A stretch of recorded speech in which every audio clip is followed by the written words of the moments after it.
الذين هم في صلاتهم خاشعون والذين هم عن اللغو معرضون والذين هم للزكاة فاعلون صدق اللہ العظیم۔ بزرگان محترم، بھائیوں اور دوستوں، اللہ تعالیٰ نے جب دنیا کو پیدا کیا اسی وقت اللہ نے جنت و دوزخ کو بھی پیدا کیا، جنت میں جانے والوں کو بھی پیدا کیا، جنت میں نہ جا کر دوزخ میں جلنے والوں کو بھی اللہ تعالیٰ نے تیار کیا۔ لیکن جنت کے تعلق سے اللہ تبارک و تعالیٰ نے جو بات بیان فرمائی ہے وہ ہے آخرت کی کامیابی، کون شخص کامیاب ہوگا۔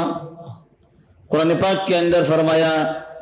قد افلح المؤمنون، مومن کامیاب ہوئے۔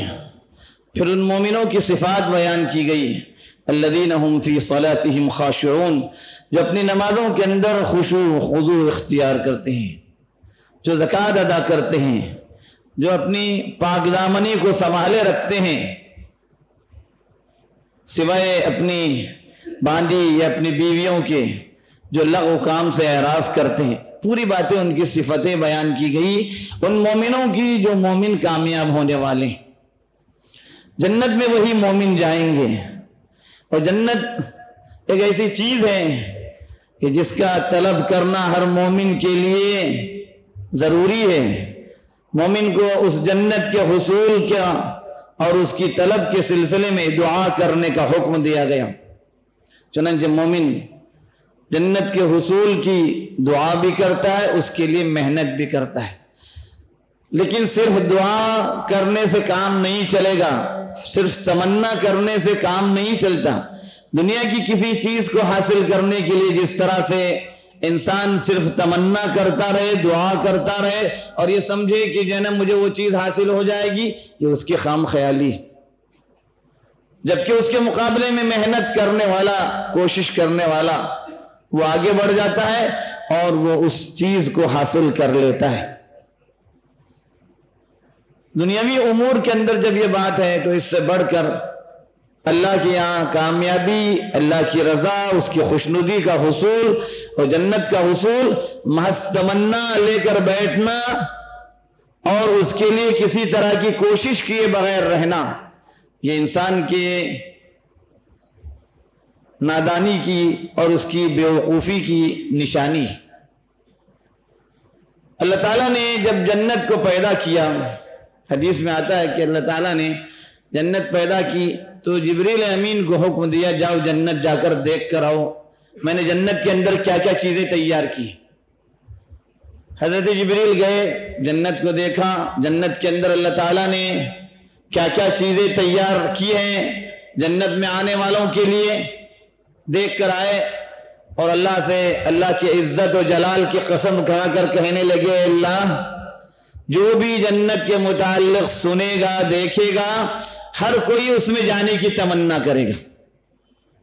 ایسا نہیں کہ کوئی شخص جو جنت کی نعمتیں سنے اور دیکھے اور پھر جنت میں جانے کی تمنا نہ کرے، ایسا نہیں ہو سکتا۔ تو اللہ نے جنت کو ناپسندیدہ چیزوں سے گھیر دیا۔ انسان کے لیے جو ناپسندیدہ چیزیں ہیں، جو مشکل چیزیں ہیں، اس کو جنت کے اطراف میں رکھ دیا گیا، اس کو باڑ بنا دیا۔ جو انسان کے نفس کے لیے شاہ گزرنے والی، تکلیف دینے والی چیز ہو سکتی ہے، وہ تمام چیزیں جنت کے اطراف میں رکھ دی کہ کوئی جنت میں داخل ہوگا تو ان چیزوں کو پار کر کے ہی جائے گا۔ پھر جبریل امین سے فرمایا کہ تم اب جاؤ جنت میں، جنت کو دیکھ کر آؤ۔ اب کی بار وہ گئے تو دیکھا کہ چاروں طرف سے ایسی چیزیں گھیری ہوئی ہیں کہ کوئی آدمی جنت میں جانے کی کوشش کرے تو بڑا مشکل کام ہے۔ آ کر اللہ سے کہنے لگے، اللہ تیری عزت و جلال کی قسم، جنت کو تو نے ایسی چیزوں سے گھیر دیا ہے کہ اس میں داخلے کے لیے ان چیزوں کو پار کرنا ہے جو انسان کے نفس کے لیے شاق اور تکلیف دہ ہیں، مصیبت اور تکلیف اٹھانے والی چیزیں، صبر و محنت کی چیزیں ہیں۔ اب تو مجھے ایسا لگتا ہے شاید ہی کوئی جنت میں جائے۔ ان مشکلات کو پار کر کے، ان تکلیفوں کو پار کر کے کیسے جنت میں جائے گا آدمی؟ یعنی وہ چیزیں جو جنت کو چاروں طرف سے گھیر دی گئی ہیں، اس کو بطور باڑ بنا دیا گیا ہے، وہ اللہ کی اطاعت، اس کی فرما برداری، اس کے حکموں کی بجاوری، اس کی منع کردہ چیزوں سے اجتناب، گناہوں سے رکنا اور ہر ان امور سے بچ کر کے زندگی گزارنا جن سے اللہ تبارک و تعالی ناراض ہو جائے، اور ساتھ ہی ساتھ انسان کو عبادت کی خاطر مشقت کرنا، تکلیف کی چیزوں کو اٹھانا، صبر کرنا، توکل سے کام لینا، لوگوں کا تعاون کرنا، اپنے پیسوں کا خرچ کرنا، لوگوں کے کام آنا، اور تکلیف کے اوقات میں اللہ تعالیٰ کی آزمائشوں پر صبر سے کام لینا، مختلف طاعات جو انسان کے لیے بظاہر کرنے میں مشکل ہوتی ہیں، لیکن بندہ جب ان چیزوں کو کر لیتا ہے، اپنی نفس پر اس کو مشقت برداشت کرتے ہوئے وہ انجام دے دیتا ہے، وہ پھر جو ہے وہ ناپسندیدہ چیزوں کو، انسان کے لیے جو چیزیں ناپسندیدہ ہے بظاہر کرنے کے لیے، اس لیے کہ اس کے نفس پر وہ شاق گزرنے والی چیزیں،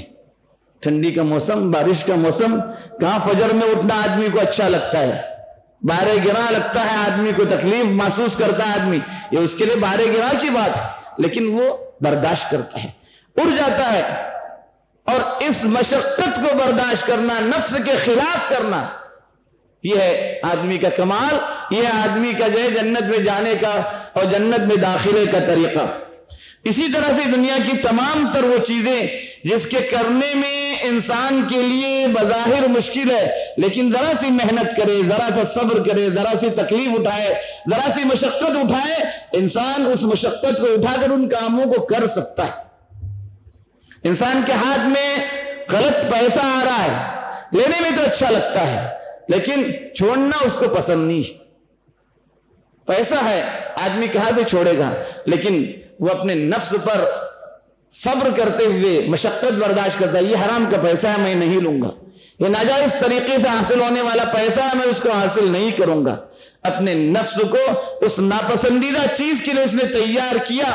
پھر وہ اس کے لیے جنت میں جانے کا راستہ آسان ہو جاتا ہے۔ یہ ہے ناپسندیدہ چیزوں سے جنت کو گھیرے جانے کا مطلب۔ حفت الجنت بالمکارہ وحفت النار بالشہوات، جنت کو خواہشات سے، جہنم کو خواہشات سے گھیر دیا گیا، جنت کو ناپسندیدہ چیزوں سے گھیر دیا گیا۔ انسان جی میں جو آئے کرے، جو چاہے کرے، اس کے لیے کوئی رکاوٹ ہی نہیں ہے، نفس نے جو چاہا وہ کر لیا، خواہشات کا غلام بن کر زندگی گزارے، ان چیزوں کو جہنم سے گھیر دیا گیا، انسان یہی کام کرتا ہے پھر جہنم میں چلا جاتا ہے۔ جبکہ انسان اپنے لیے ناپسندیدہ چیزوں کو اختیار کرتا ہے اور مشقت کے کاموں کو برداشت کرتا ہے، اللہ کی اطاعت و بندگی کے کاموں پر مضبوطی سے قائم رہتا ہے، دنیا کی کوئی چیز اس کو اللہ کی شریعت سے ہٹانے والی نہیں ہوتی، وہ مضبوطی کے ساتھ اس پر قائم رہتا ہے، چاہے جو بھی ہو جائے، چاہے جس طرح کی آزمائش آ جائے، وہ اللہ کے دین اور اس کی شریعت کے کاموں سے ہٹنے والا نہیں ہوتا ہے۔ یہ ہے ناپسندیدہ عمل، اور اس ناپسندیدہ عمل کو کرنے سے آدمی اس کے لیے جنت میں داخلے کا سبب بنتا ہے۔ بزرگوں اور بھائیوں، اللہ نے زندگی کے مختصر ایام جو دیے ہیں، ان دنوں کے اندر اللہ تعالی ہم سے یہ چاہ رہا ہے کہ ہم اپنے نفس کے لیے جو چیزیں بظاہر شاق اور تکلیف دہ ان چیزوں کو برداشت کر لیں، کچھ دنوں کی بات ہے، کچھ سالوں کی بات ہے، پھر اس کے بعد جو ہمیشہ کی دائمی زندگی ہے، آخرت کی زندگی، اس زندگی میں راحت اور آرام اور اللہ کی طرف سے تیار کردہ جنت اور اس کے انعامات کا مستحق بننا ہے۔ اللہ تعالی ہمیں ان باتوں کی صحیح توفیق عطا فرمائے، ایمان کی سلامتی کے ساتھ اپنے وقت پر ہم سبوں کو ایمان پر خاتمہ نصیب فرمائے، آمین۔